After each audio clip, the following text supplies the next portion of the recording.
आज का जो वचन है वो है कि तुम सत्य को जानो, सत्य तुम्हें आजाद करेगा। प्रभु किससे कह रहा है? प्रभु अपने ही बच्चों से कह रहा है। क्यों कह रहा है सत्य तुम्हें आजाद करेगा? हम सत्य को पूरी तरीके से आज जाने नहीं है। अगर इस वचन को पढ़ते हैं, लिखा कहाँ है? ये है यूहन्ना 8 अध्याय 32 आयत में कि तुम सत्य को जानो, सत्य तुम्हें आजाद करेगा। कि अपनी जिंदगी में बहुत सी जगह पर हमने सत्य को पूरी रीति से नहीं जाना है। हमने सिर्फ ये जान लिया है कि पापी लोग स्वर्ग नहीं जा सकते, यीशु मसीह परमेश्वर है, वो उद्धार करता है। यीशु मसीह ने क्रूस पर अपनी जान दी और उसके लहू से हमारा छुटकारा हुआ। और झूठ बोलना पाप है, गाली बकना पाप है, और भी बहुत सारी चीजें है ना। सत्य क्या है पता है? सत्य ये है कि आज भी उसका लहू जारी है। सत्य ये है कि उसने हमारे लिए एक घर बनाया है कि हम यहाँ पर परमानेंटली यहाँ ना रहे, क्योंकि हम पृथ्वी पर परदेशी हैं। सत्य ये है कि परमेश्वर ने शत्रु पर, शैतान पर हमें जय दिलाई है। परमेश्वर बार बार क्यों कहता है कि देख, शैतान को मैं तेरे पैरों तले कुचलवा दूंगा, कुचलवा दूंगा, कुचलवा दूंगा। मैंने शत्रु को तेरे पांव तले की चौकी कर दिया है। ऐसा क्यों कहता है? ये सत्य है। इसी सत्य को हमें जानने की जरूरत है। जैसे अब पता है क्या, बहुत बार ऐसा होता है कि एक विश्वासी अपने शरीर पर कई बार जय नहीं पा पाता है, अपने दर्शनों पर, अपने स्वप्नों पर। और एक अच्छी संगति को पाने के लिए ना, वो बहुत खोज में रहता है और वो भटक जाता है जब वो नहीं पा पाता। क्यों? क्योंकि उसने सत्य को अच्छे से जाना नहीं है। सत्य को जानने के लिए उसको एक संगति चाहिए, और उस संगति की आड़ में इतना रहता है कि जो भी उसने पढ़ा होता है, जो उसने शिक्षा पाई होती है, जो भी उसने सुना होता है कहीं से भी, वो उस पर भी मन नहीं लगा पाता है ना। समझ रहे हैं इस बात को? क्योंकि वो और पाने की इच्छा रखता है, और पाने की आशा करता है। एक सेकंड। हाँ, तो जैसे उदाहरण के तौर पर मान लो कोई व्यक्ति है, कोई विश्वासी है, उसको पता है कि शैतान हमारे पैरों तले कुछ लगा है, उसको पता है, वो यीशु पर विश्वास करता है, यीशु का लहू आज भी जारी है, यीशु के लहू से उसके पाप क्षमा हुए हैं।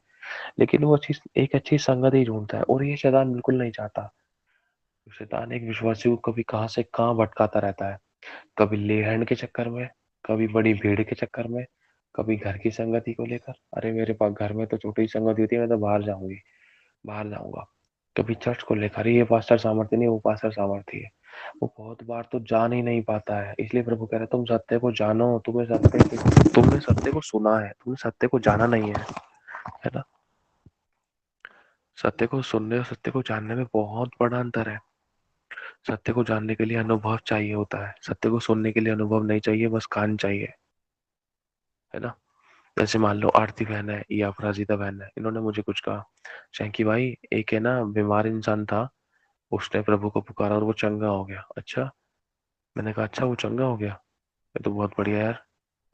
तो बस इतना, इतना जानना मेरे लिए काफी नहीं है। अगर मैं चंगाई पाना चाहता हूँ तो मुझे ये चीज जाननी पड़ेगी कि चंगाई मिलती कैसे है, क्यों मिलती है, क्या कारण है। जब तक मैं ये नहीं जानूंगा कि यीशु कारण है, यीशु ने खाए हुए कोड़े कारण है, यीशु ने सर पे कांटों का ताज पहना है वो कारण है, यीशु ने छाती में भाला खाया, यीशु ने दुख उठाया, हमारी बीमारी और रोगों को अपने ऊपर ले लिया, जब तक मैं वो नहीं जानूंगा तब तक मैं सत्य को नहीं जान पाऊंगा। और आज बहुत से लोगों को यीशु पता है, लेकिन यीशु चाहता क्या है वो नहीं पता है। तो आज हमें ना पता है, अगर हम देखते हैं पुराने नए नियम में पढ़ लिखा है कि यीशु मसीह जब भी अपने चेलों के पास, पता है ये बात सच है, ये इस बात को पता है, शायद आपको पहले बताया भी था कि जब जब यीशु मसीह अपने पहाड़ी पर प्रार्थना करने के लिए जाते थे अपने चेलों को छोड़कर साइड में, जैसे साइड में चेले प्रार्थना कर रहे हैं या सो रहे हैं, जैसी ही परिस्थिति होती थी चेलों की, लेकिन यीशु अकेले प्रार्थना करते थे। ये तो शुरुआत से ही रहा है उपस्थित। अगर हम देखते हैं नए नियम में कि यीशु जंगल में गया, जंगल में उसके साथ कोई नहीं था सिवाय शैतान के और पवित्र आत्मा के। पवित्र आत्मा यीशु के अंदर था, और शैतान जो था, वो शैतान ने तो शुरू से ही मतलब किसी ना किसी तरीके से प्रभु के लोगों को मारने के लिए, उनको गिराने के लिए, उनको परेशान करने के लिए, उनका साथ देने की कोशिश करी है। अब जब शैतान यीशु के साथ साथ था तो उसने एड़ी चोटी का जोर लगाया यीशु को गिराने में। लेकिन यीशु आत्मा और बुद्धि से परिपूर्ण था, वो हर बात को परखता था। क्यों? क्योंकि यीशु ने जान लिया था कि पिता क्या है, पिता कौन है, वो क्या कर सकता है। क्योंकि वो पुराने नियम की सारी शिक्षाओं को जानता था, सारी चेतावनियों को जानता था, सारी आज्ञाओं को जानता था, परमेश्वर के सारे बड़े बड़े कामों को जानता था। इसलिए उस यीशु ने स्वयं ये भी कहा है कि यदि ये सारे चमत्कार सूर और सैदा में किए जाते ना, तो वो कब का मन फिरा लेते। उसको पता था कि परमेश्वर का ज्ञान क्या है। जैसे कि अभी मन बहन ने बोला कि परमेश्वर का ज्ञान ना होने से हमारी परमेश्वर की प्रजा नाश हो रही थी, है ना। ये सच बात है कि लोगों के पास प्रभु का ज्ञान नहीं है। और अगर हम पढ़ते हैं तो यह भी लिखा है कि परमेश्वर का ज्ञान ना होने से प्रभु की प्रजा नाश हो रही थी, और उसका ज्ञान ना धरने से परमेश्वर की प्रजा बंदवाई में जा रही थी। आज बहुत से लोगों के पास है ना संसारिक ज्ञान, लेकिन प्रभु का ज्ञान नहीं है। क्योंकि इंसान के पास अगर प्रभु का ज्ञान नहीं ना, अगर वो किसी समस्या में पड़ गया तो उसको निकलना मुश्किल नहीं वरन नामुमकिन है। क्योंकि छुटकारा देने वाला वो परमेश्वर का वचन है। अगर उन चेतावनियों को पकड़ लेंगे ना, तो हम कभी समस्या में नहीं पड़ेंगे। अगर पड़ भी गए ना, तो खुदा बाप हमें हाथ पकड़ के खींच लेगा। और वही चीज आज बहुत से लोग विश्वासियों के पास नहीं है। इसलिए विश्वासी चर्चों का और दूसरा बड़े बड़े अभिषिक्तों का मुंह ताकते हैं कि इससे मुझे कुछ मिल जाए, ये मेरे सर पे हाथ रख दे और ये मेरी पीठ थपथपा दे तो मैं चंगी हो जाऊंगी, चंगा हो जाऊंगा, मुझे आशीष मिल जाएगी, मुझे बरकत मिल जाएगी, मेरे रास्ते खुल जाएंगे। ये मेरी घर, ये मेरे बाप की, मेरे पिता की, या ये मेरे बेटे की है, मेरे पति की फोटो को छू ले बस एक बार, मेरा पति बदल जाएगा। ऐसा कुछ नहीं है। सुनना। हाँ, लेकिन एक अभिषेक है जो प्रभु का अभिषेक काम करता है, छूने के द्वारा होता है। ये तो सच है।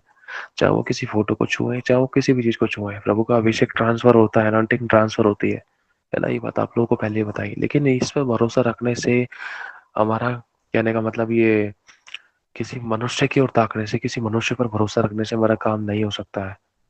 जब परमेश्वर पिता उन बड़े बड़े अभिषेक्तों का पिता है, तो हमारा पिता नहीं है क्या वो? अब सोच कर देखो।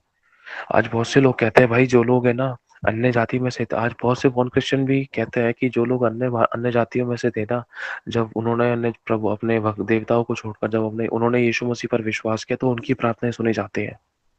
लेकिन जो शुरुआत से ही मसीही खानदान में पैदा हुए हैं, उनकी प्रार्थना नहीं सुनी जाती। ऐसा क्यों है? क्या कारण है? ये हकीकत है, बिल्कुल सच है, 100% सच है। ऐसा क्यों है? इसका ये कारण है कि जो कभी पाया वो कभी सोचा नहीं, जो सोचा वो कभी मिला नहीं, जो मिला वो राज आया नहीं, जो खोया है ना वो याद आता है, जो पाया है वो कभी संभाला जाता नहीं।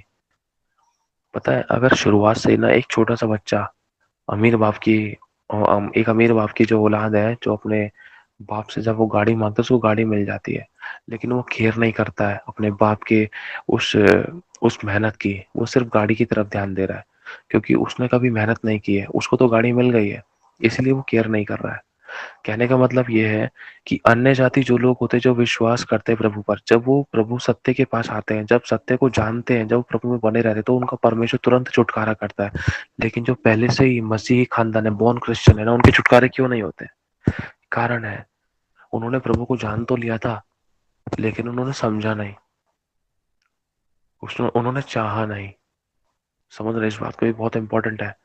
आज जो मसीही खानदान में जो मतलब जो बॉर्न क्रिश्चियन होते हैं, जो मसीही खान मतलब जन्मजात क्रिश्चियन होते हैं, वो यूं क्यों कहते हैं कि हमारी तो प्रार्थना नहीं सुनता प्रभु, परमेश्वर तुम्हारी प्रार्थना सुन लेता। तुम तो अन्य जातियों में से आए हो ना, तुमने तो नए नए विश्वासी हो, लेकिन हम तो जन्मजात विश्वासी, हमारी प्रार्थना नहीं सुनता है, तुम्हारी सुन लेता है। ऐसा क्यों है? ऐसा इसका सबसे बड़ा कारण ये है कि जब हमारे पास खुदा का इतना बड़ा ग्रेस हुआ, तो उसको हमने लात मारी, उसको हमने ठुकराया, हमने बहुमूल्य नहीं जाना, हमने हल्के में लिया, हमने मनुष्य, एक मिनट, हमने मनुष्य को देखा।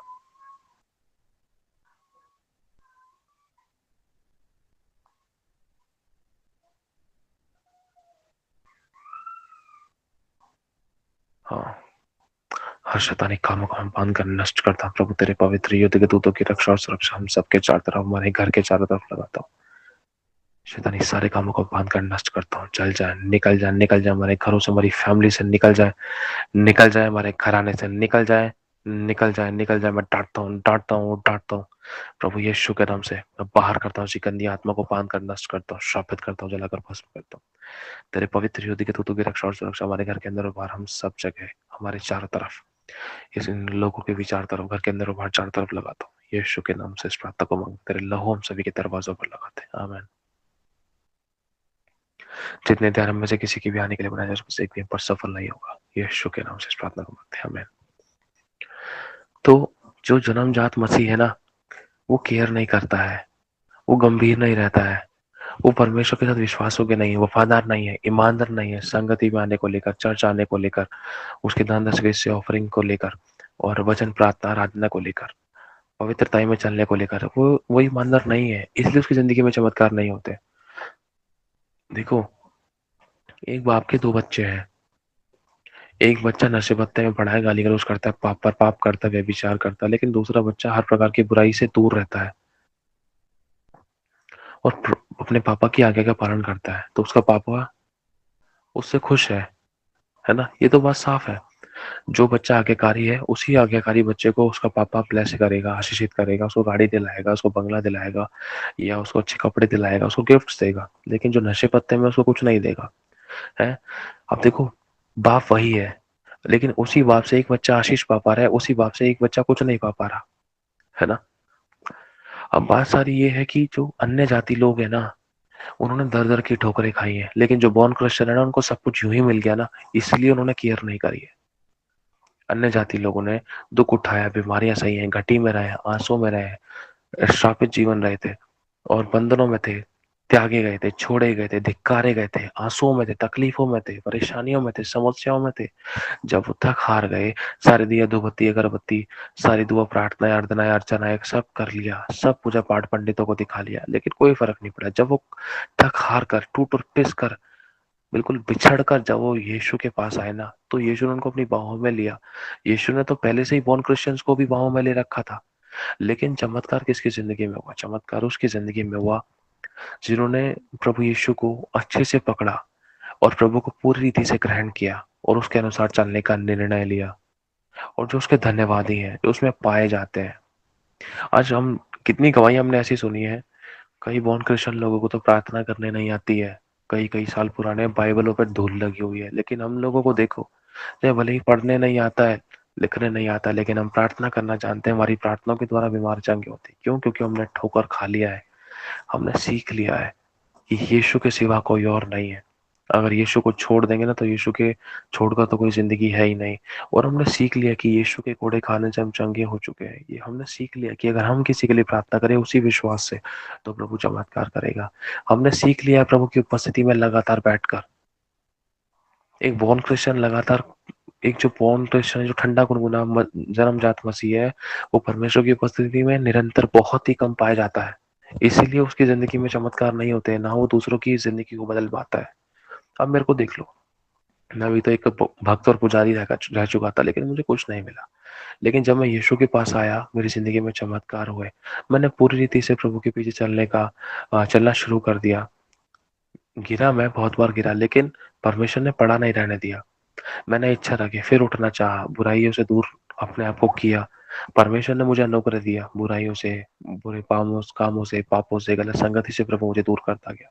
लेकिन आज देखो, हमने कितनी सारी ऐसी गवाहियां सुनी है, जो बियर बार्स को लेकर, और ऊट पटांग गाने को लेकर, व्यभिचार को लेकर, और कई सारी मूवीज में अगर हम देखें, तो जो नशे पत्ते की जो सीन्स होते हैं, मोस्टली वो क्रिश्चियंस से रिलेटेड ही सुनने में आते थे।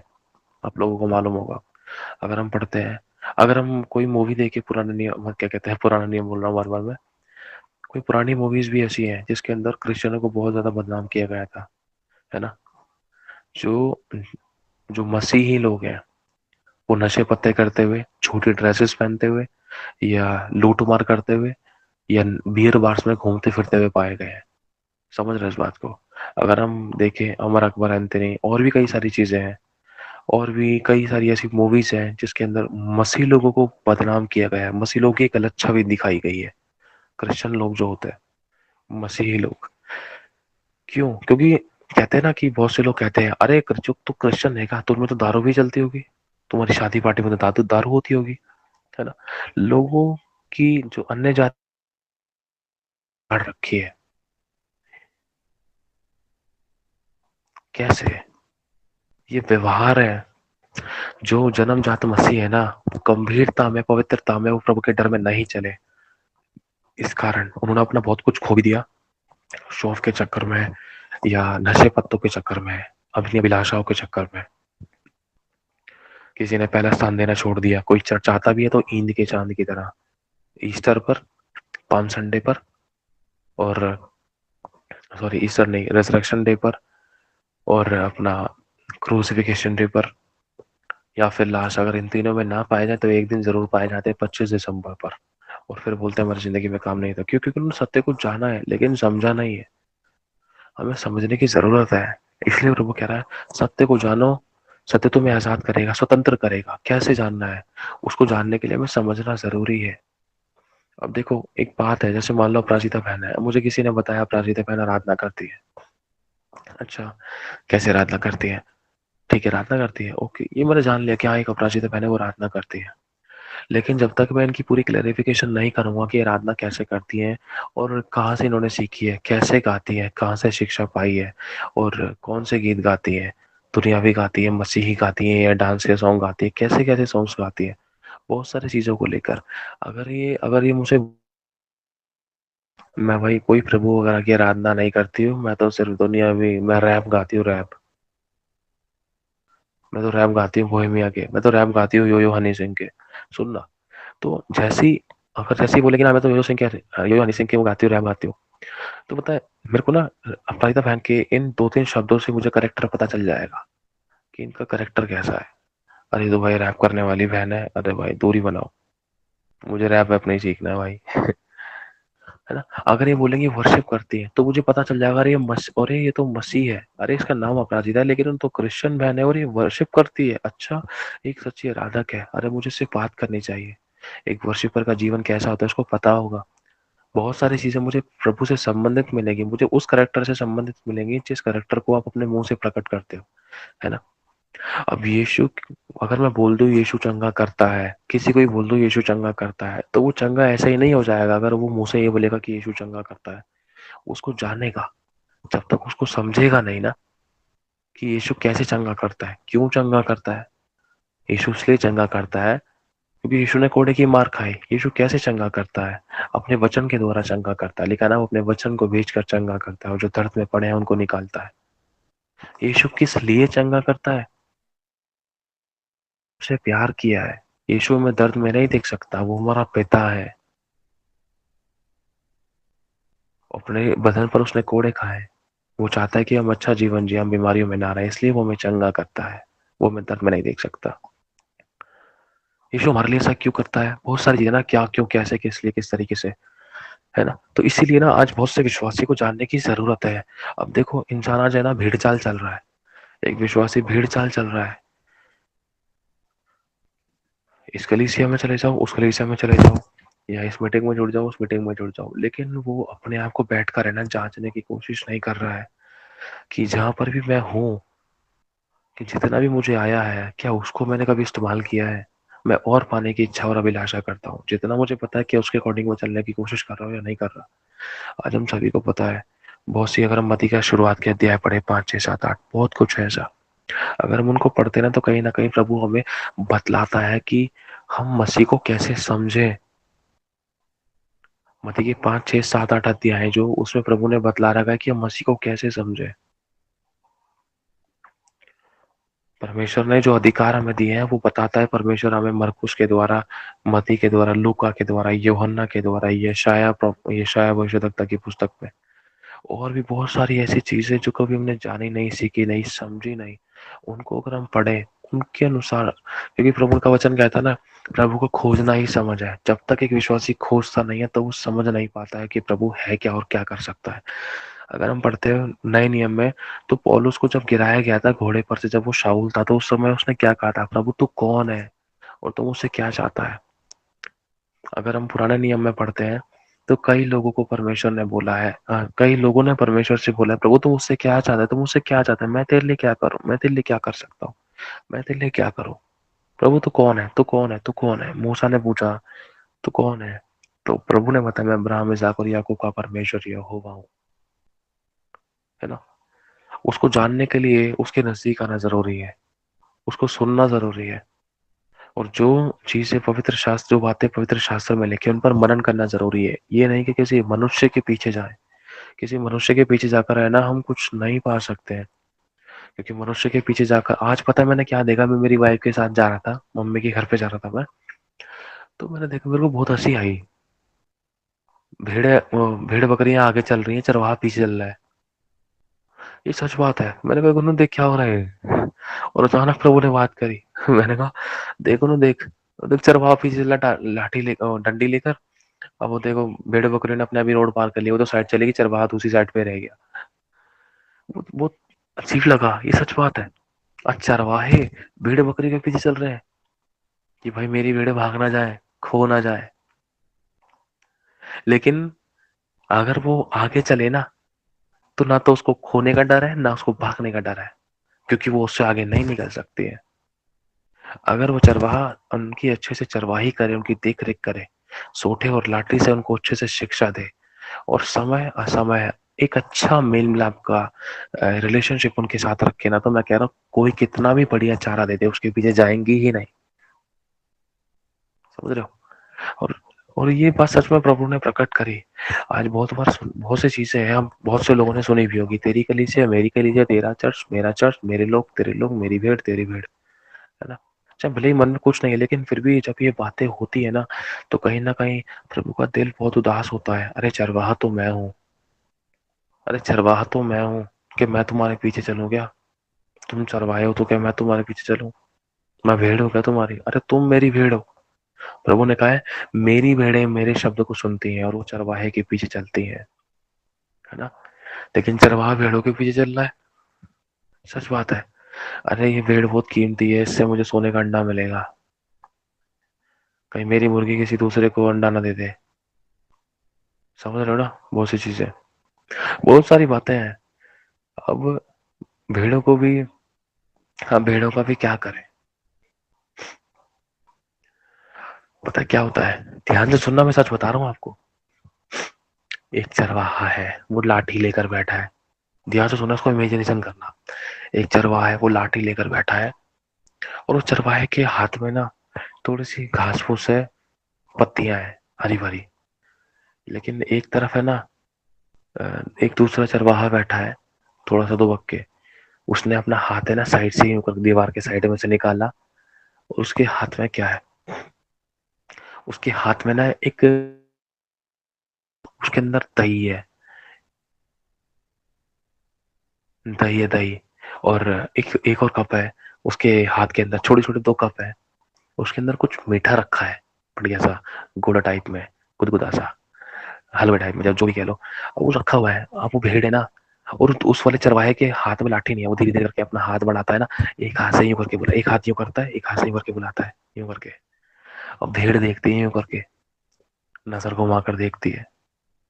अरे ये चरवाहा तो डंडी से मेरी कमर तोड़ देगा, जो मेरे सामने मेरे को फूल पत्ती खिलाता रहता है, और दूध भी लेता रहता है समय पर। नहीं दूध तो जबरदस्ती खींच लेता है।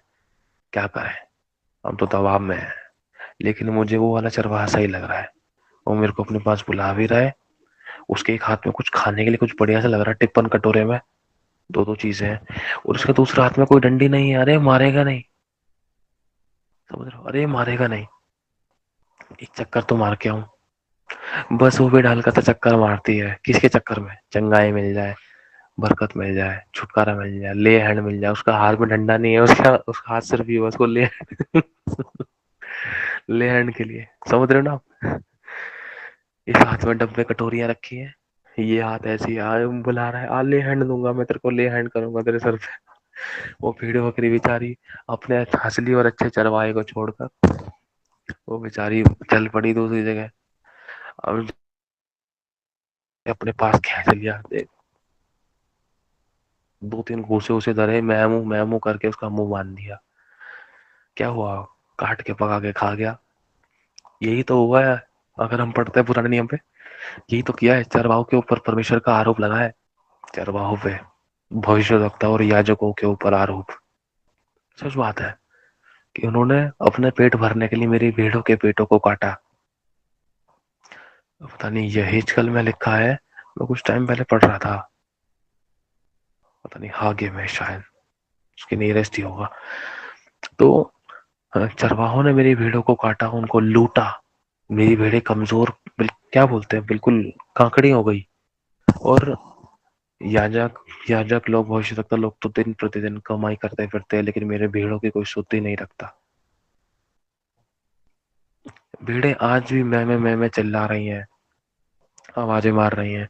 कुछ भेड़ों की तो डेंटिंग पेंटिंग करना जरूरी है। भेड़ों के बाल इतने बढ़ गए हैं कि उनको रास्ता ही नजर नहीं आ रहा है, आंखों पर इतने बाल आ गए हैं। उनकी कटाई छटाई होना जरूरी है भाई।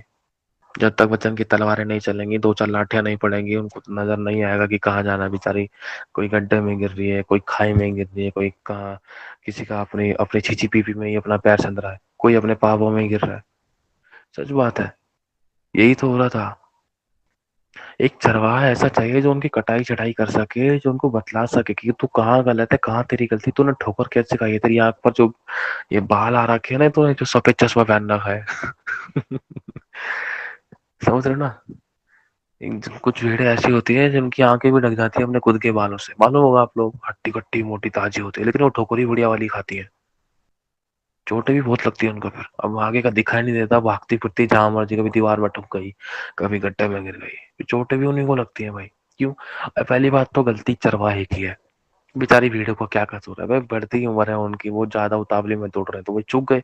अबे तू चरवाहा होकर भाई उनकी थोड़ी पिटाई खिटाई पिटाई सटाई कर, उनकी उनकी सेटिंग वेटिंग कर भाई। अपनी वचन की तलवार कटर कैंची लेकर उसको सेट वेट कर यार। जो मोटी ताजी है उसको करेक्ट कर, वो समझा कि इतना ताजा इतना मोटापन भी कोई फायदा नहीं है, कि ये तो अपने वजन ही ना संभाल सके, और तू इधर उधर लेके ढुमाडुम गिरती रहे, और इतने बाल इतने बढ़ रहे हैं। कहने का मतलब क्या है, प्रभु कुछ कहना चाह रहा है। अब आशीषों में उसकी आंखें इतनी अंधी हो गई हैं कि वो तो बहुत खुशी खुशी जा रही है, जगमगाती हुई, कमर हिलाती हुई जा रही है। भेड़ मोटी ताजी हट्टी कट्टी, लेकिन आंखें ढकी पड़ी है उसकी। आगे सामने दीवार है, करंट की तार है क्या नहीं है, पता नहीं, समझ नहीं आ रहा सीरियसली क्या होता है। इस कारण है ना, बहुत सी भेड़ भटक गई। चरवाहा यहाँ चल रहा है, उनको लग रहा है कि अरे हम तो सब, मैं तो, ये तो मेरा चरवाहा है, हम तो चलते रहेंगे, ठीक है ठीक है, अरे मैं आगे वाली भेड़ के आगे चल, मैं आगे वाली भेड़ के पीछे चल तो रही हूँ, ठीक है, मुझे उसके हल्के हल्के पैर दिखाई दे रहे हैं, चलो उसी को कॉपी कर लो, चलते रहो। पता चला आगे वाली भेड़ खुद भटकी पड़ी है, वो तो किसी और गली में घुस गई। यही तो हो रहा है। अरे उस वाले चर्च में चलते हैं। और बेचारा चरवाहा सर पड़कर सगर पकड़ के ही रह गया, अरे मैंने तो शुरुआत से बचपन से पाला था पोसा था, कहाँ चली गई, अरे कहाँ चली गई, कहीं नाम बदनाम मत करती हो, कहाँ चली गई, अरे कहाँ चली गई। बेचारा फिर रोने लगा, घर पे जाकर बाप से पिटाई खाता है, पापा आप क्या करो, पापा तो एक भेड़ भटक गई तेरी। और पापा कहता है अरे दूध दे या न दे, लेकिन मेरी भेड़ वापस आ जाए। यही तो यहोवा कहता है। यही तो उड़ाव के पुत्र के टाइम पे हुआ था ना। उड़ाव ने खुद लात मार कर नहीं निकाला था भेड़ों को, लेकिन वो जो भेड़ जो उसका पुत्र था ना, वो संसार के अभिलाषों में इतना लिप्त हो गया कि उसकी आंखों पर इतना तगड़ा पर्दा आ गया कि वो अपने बाप के प्यार को ना जान सका। वो अभिलाषों में इतना लिप्त हो गया कि वो खुद ब खुद उसने अपना रास्ता बदल लिया, और बाद में जब वो भेड़ गलत हाथों में पड़ी ना, उनको काट दिया गया, मार दिया गया, बालों को छील दिया गया। चिल्लाती रही, वो चिल्लाती रही, मालिक मालिक मालिक, बचाने वाला ना हुआ। क्योंकि लिखा है परमेश्वर ने भी उनके निकम्मे मन पर छोड़ दिया कि वे अनुचित काम करें। उन्होंने चरवाहे का नाम पहचाना और वो भरमा ली गई। इसलिए प्रभु ने यीशु को उसी उसी इसलिए प्रभु यीशु ने अपने चेलों को सबसे बड़ी और भारी सबसे खतरनाक पहली चेतावनी यही दी थी कि सावधान, कोई तुम्हें भरमाने ना पाए। अगर हम पढ़ते हैं लूका 21 का 34, अगर कोई निकाल सकता तो पढ़ना उसको। इसलिए तुम्हारे मन जीवन की चिंता खुमार और मत वालापन से कहीं सुस्त ना हो जाए, कहीं वो दिन तुम पर फंदे के समान अचानक आ पड़े, क्योंकि वो सब पृथ्वी के रहने वालों पर इसी समान आ पड़ेगा। कुछ भेड़ों के मन ऐसे खुमार से, आलस से, जीवन की चिंता, कुमार जीवन की चिंता, अरे यार वो वाला पास्टर मेरे लिए प्रार्थना करेगा ना, ये पास्टर है ना, इससे हाथ रखवा लूंगी, अरे ये वाला पास्टर है ना, इससे बपतिस्मा ले लेंगे, ये वाला पास्टर है ना, इसको 10 पैसा देंगे, इसको 10 पैसा देंगे ना, तो ही हमारी जिंदगी में आशीष आएगी। अरे तुम मनुष्य को दे रहे हो, किसी परमेश्वर खुदा को नहीं दे रहे हो। तो मनुष्य कोई किसी के लिए कुछ नहीं कर सकता है।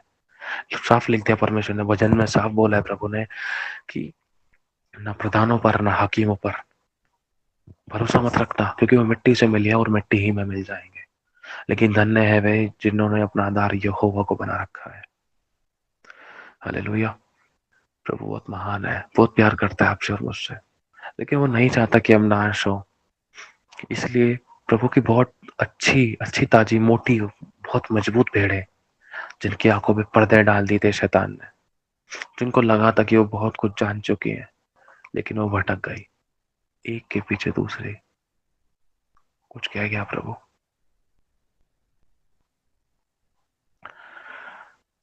समझ रहे होंगे आप लोग। प्रभु अभी कुछ याद दिला रहा है।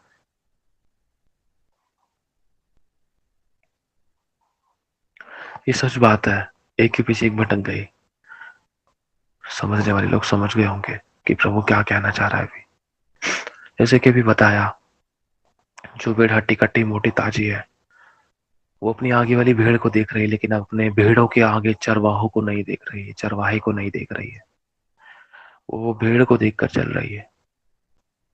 वो सोच रही कि मैं सही डायरेक्शन में जा रही हूँ, लेकिन उसको नहीं पता था इसकी आगे वाली भेड़ खुद भटकी हुई थी। अपने चरवाहे को वो खुद छोड़ चुकी थी, वो आगे वाली भेड़ के चक्कर में चल रही थी।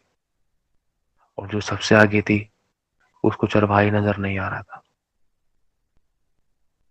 वो विलासों में अंधी हो चुकी थी। और पूरे का पूरा डब्बा, सारे वो जो ट्रेन का जो इंजन था, इंजन निकल गया बहुत आगे, लेकिन एक भी डब्बा उसके साथ कनेक्ट नहीं है। और डब्बे बीच पटरी में रुक गए। और जहां वो रुके हैं वहां लुटेरे हैं, जहां वो रुके हैं बड़े खेत हैं, जहां वो रुके हैं वो जगह ऐसी है कि वो डब्बे, जो ट्रेन के डब्बे हैं, जो उनके अंदर खजाना भरा हुआ था, जिनको इंजन के द्वारा किसी दूसरे शहर दूसरी जगह पर पहुंचाया जाना था, वो खजाना लूट लिया गया। लूट लिया गया उन भेड़ों को, उन डब्बों को। उनको लग रहा था कि थोड़ा आगे, अरे हम सही चल रहे हैं, लेकिन इंजन तो उनसे आगे जा चुका था। और उनका कनेक्शन कब टूटा, भेड़ों को पता ही नहीं चला। लेकिन जब पता चला तो बहुत देर हो गई। जब पता चला कि कोई हमारे डब्बों के बाहर हमारे कोई तालों को खोल रहा है, अरे हमारे अंदर के खजानों को निकाल रहा है, हमारे चैन, हमारी शांति, हमारे विश्राम, हमारे आनंद, हमारी चंगाई, हमारे छुटकारों को चुरा रहा है, कोई हमारे घर में घुसा। समझ आ रहा है आप लोगों को कि प्रभु क्या कह रहा है? जो इंजन है वो प्रभु का एक दास है, जो डब्बे हैं वो भेड़े हैं, आप और मैं। लेकिन जो भेड़े अपने इंजन के साथ कनेक्शन में नहीं है, वो लूट ली गई। उनका क्या लूटा? वही लूटा जो उनके अंदर था, जिसके कारण वो जी रही थी, उनकी उम्मीदें, उनकी ब्लेसिंग्स। क्यों? क्योंकि वो भेड़े और ज्यादा पाने की इच्छा में थी, और वो इतनी अंधी हो गई थी कि उनका कनेक्शन इंजन के साथ नहीं रह सका। और कब वो कनेक्शन टूट गया और इंजन निकल गया, डब्बा वहीं धीरे धीरे जाके एक बीच में जाके स्टॉप हो गया, और इंजन किसी दूसरे जगह पर जहां उसको पहुंचना था वहां वो पहुंच गया। कौन पहुंचा? वो 5 बुद्धिमान कुमारियां। और जैसे ही वो डब्बे, ट्रेन के जो डब्बे थे, इंजन जब आगे निकल गया, जब वो ट्रेन के डब्बे, वो देख रहे कि हम बढ़ क्यों नहीं पा रहे, अरे हम कहाँ रुक गए। एक ठहराव सा उनकी जिंदगी में आ गया।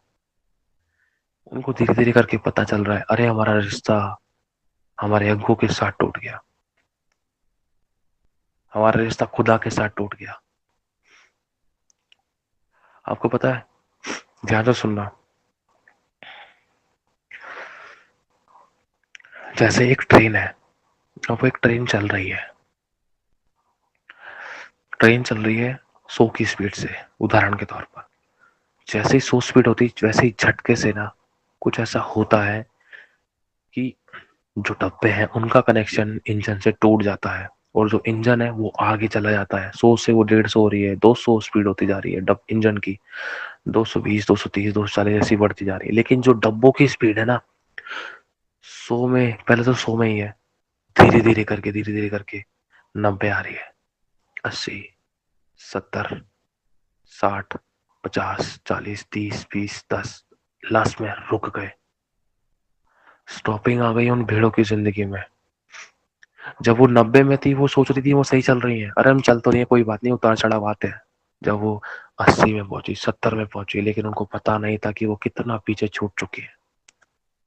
जब उनको संभलने का, जब उनको लगा, होश आया, अरे हम कहाँ हैं, अरे हम बिल्कुल ठहर से गए, अरे इंजन कहाँ है, अरे पूछो कहाँ है, इससे पूछो कहाँ होता है चर्च, कहाँ कैसे चर्च, कौन सी शिक्षा सही है, कहाँ जाना चाहिए, कहाँ नहीं जाना चाहिए, अरे पश्चाताप करो, माफी मांगो, कॉल मिलाओ, कॉल मिलाओ, कोई कॉल मिलाओ, उस परमेश्वर पे पूछो उससे, कहाँ है, कहाँ है, कहाँ है, कौन सा चर्च में हमें जाना चाहिए, कहाँ से प्रार्थना करानी चाहिए, कौन सा इंजन है वो, जल्दी से कोई हमें इंजन आए, कोई इंजन हमें चलाए, नहीं तो यहाँ पर लूट लिया जाएगा।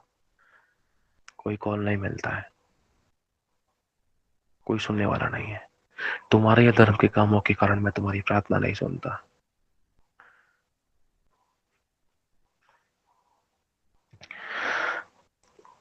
धीरे धीरे करके वो डब्बे रुकने लग जाते हैं, 50, 40, 30, 20, 10, एकदम से स्टॉप। जैसे ही वो स्टॉप होते हैं, जो गांव में बहुत सारे झुग्गियां झोपड़ियां होते हैं, वहां पर बहुत सारे चोर डाकू रहते हैं।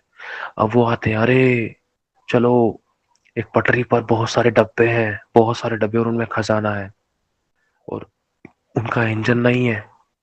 इससे पहले कि इंजन आए, या वो डब्बे इंजन के साथ जुड़े, चलो हम लूट के लिए निकलते हैं, अपने घरों को लूट से भर लेंगे, और वो लूट लिए जाते हैं। लेकिन प्रभु नहीं चाहता है कि कोई भेड़ लूटी जाए।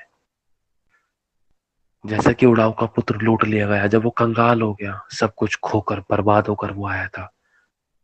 बहुत से ऐसे थे जिनको ठोकर खाने के बाद उठने का मौका नहीं मिला, बहुत से नष्ट हो गए, नाश हो गए। मैंने कुछ गवाहियां आपको दी थी, जैसे कि एक वर्शिपर की दी थी, बहुत अच्छी सेवा उठी, लेकिन वो अपने अगुए के साथ कनेक्शन में नहीं रहा। शुरुआत में लग रहा उसकी सही सेवा चल रही, 4 महीने के अंदर बढ़ता गया, बढ़ते हुए देखा उसने, लेकिन धीरे धीरे करके उसका डाउनफॉल शुरू हो गया।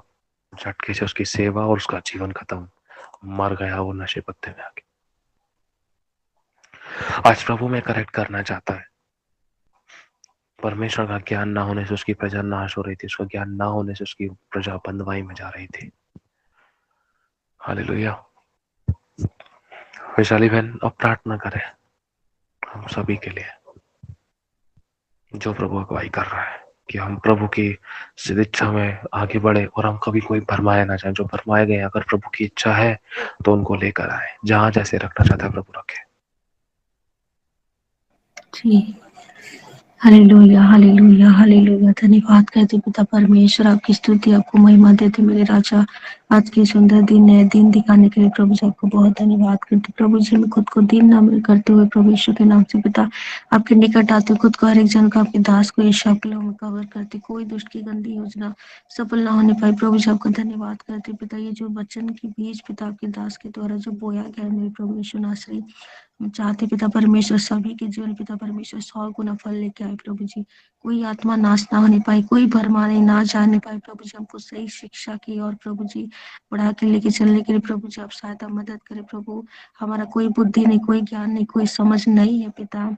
हम जानकर अनजान में भी बहुत सारे हम ऐसी गलती करते, ऐसे ऐसे चीजों में फंस जाते कि प्रभु हमें कोई रास्ता दिखाई नहीं देता। हम तो जानते हैं कि यीशु ही सत्य है और मार्ग वही जीवन है पिता, लेकिन प्रभु वही यीशु के नाम से ही पिता बहुत सारे लोग पिता ऐसे भरमाए जाते हैं कि प्रभु जी उनको कुछ भी समझ नहीं आता पिता।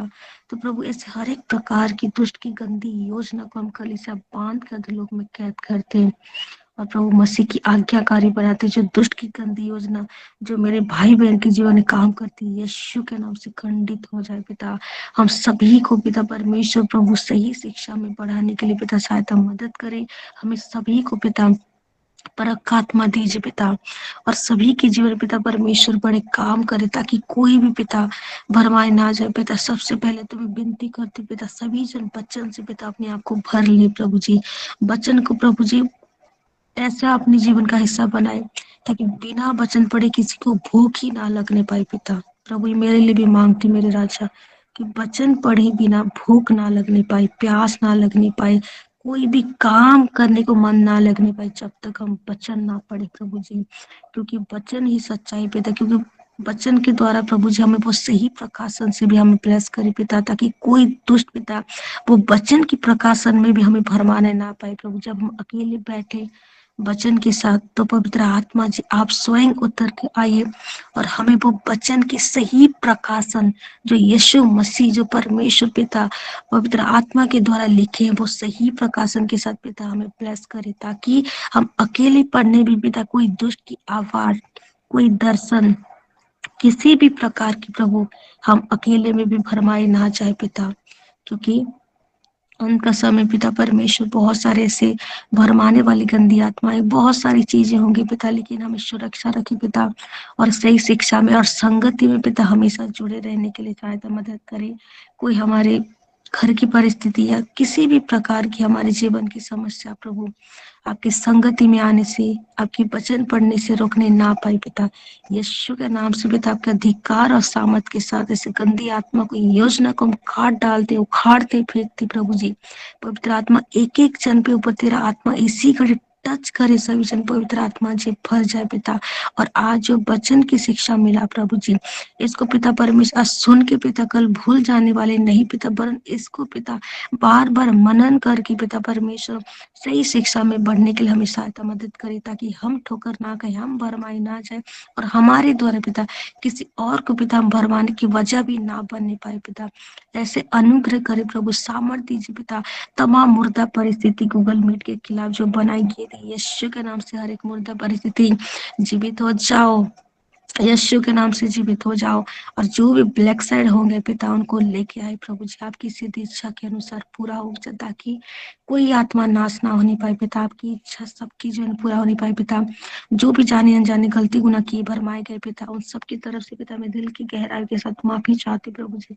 सभी भाई बहन को माफ करे प्रभु, अपने लहू में धो दीजिए पिता, उनको एक नया मौका दीजिए प्रभु। ये अनुग्रह का समय पिता परमेश्वर उनकी जीवन में पिता परमेश्वर फिर से काम करे, क्योंकि पिता आप नहीं चाहोगे तो पिता कोई भी प्रभु नहीं आ सकता पिता सही रास्ते में, सही राह में पिता।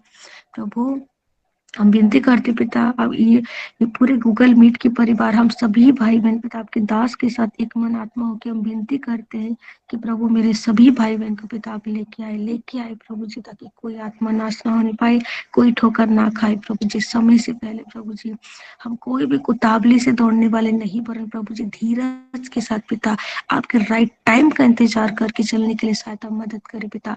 तमाम नींद वाली गंदी आत्मा सबकी जीवन से बांध कर लोग में कैद कर दूं, जो वचन के सुनने टाइम की जो भी नींद दिलाती है, जो प्रार्थना करने से नींद दिलाती है, ऐसे गंदी आत्माओं नष्ट हो जाओ, खंडित हो जाओ। ऐसे गंदी आत्मा को बाइंड करके रिव्यू करते नष्ट करते पिता परमेश्वर, और सभी के जीवन पिता नया काम करे। जो आज प्रोफेसी हुई, जो आज आपके दास जी के द्वारा जो प्रार्थना हुआ पिता, हम विश्वास करते सभी जन बड़ी बड़ी गवाही के साथ जरूर मिलेंगे पिता। इस बात की हम प्रतीति करते आपके दासी के परिवार में पिता आपके शांति सालों, आपके वचन की गहराई परिपूर्णता पिता उनके जीवन में मांगते, उनकी हर एक जरूरत पूरा हो। जितने भी भाई बहन पिता सबकी जरूरत पूरा हो, कोई आत्मा ठोकर ना खाए, ना किसी के ठोकर का वजह बने। हम हमेशा पिता आशीष पाकर दूसरों के लिए आशीषों का कारण बनने पाए, और मसीह की व्यवस्था प्रेम प्रकट करके पिता हमारे जीवन में पिता यही काम करके ये जीवन समाप्त करने पाए, कि वो प्रेम के द्वारा पिता आपके पास जा पाए। ऐसा अनुग्रह सामर्थ को मांगती हूँ और विश्वास करती हूँ आपने दे दिया पिता। सारी आदर जलाल आपको मिले। आपकी दासी की जीवन जो भी बोझ है पिता, जो भेड़ों को लेके पिता उनका टूटा दिल पिता परमेश्वर जोड़ दीजिए मेरे राजा। प्रभु कोई रुकावट ना आने पाए पिता इसे भी में, चाहे जितनी रुकावट क्यों ना आए प्रभु जी, उनको और दृढ़ बना और हियाव के साथ पिता विश्वास योग्यता जीवन दे प्रभु जी, ताकि और दृढ़ता के साथ पिता वो सही राह में चलने पाए पिता, ताकि एक एक उनके जो आंसू है पिता परमेश्वर वो आनंद के रूप में आएगा पिता। विश्वास के द्वारा मांगते हैं सही मैनेजमेंट का आत्मा दीजिए पिता। मीटिंग और कोई भी किसी भी प्रकार से पिता परमेश्वर मीटिंग पिता ऑफ ना होने पाए पिता, मीटिंग बंद ना होने पाए यीशु नासरी, ऐसे योजना बनाए प्रभु जी सभी वापस आने पाए पिता, सबकी बंद बुद्धि खुल जाए पिता, आपकी इच्छा पूरा हो सबके जीवन में। धन्यवाद करती हूँ पिता सभी को भला चंगा रखने के लिए, हर एक मौत एक्सीडेंट से बचा कर रखने के लिए धन्यवाद। जितने भी प्रार्थना रिक्वेस्ट आए ग्रुप में सभी को भला चंगा रखिए, सबकी प्रार्थना का उत्तर हाँ और आमीन के साथ आने पाए पिता। विश्वास करते प्रभु जी प्रार्थना को सुनने के लिए सभी प्रकार की पिता दुष्ट की योजना नष्ट हो चुका है, विश्वास करते हैं यीशु के नाम से प्रार्थना को मांगते हैं। अपने दोस्त लहू में खुद को हर एक जन को मैं धोती हूँ पिता, आपके दूतों का पहरा हमारे चारों ओर लगाती हूँ और इस प्रार्थना को यीशु के नाम से मांगती हूँ। आमीन आमीन।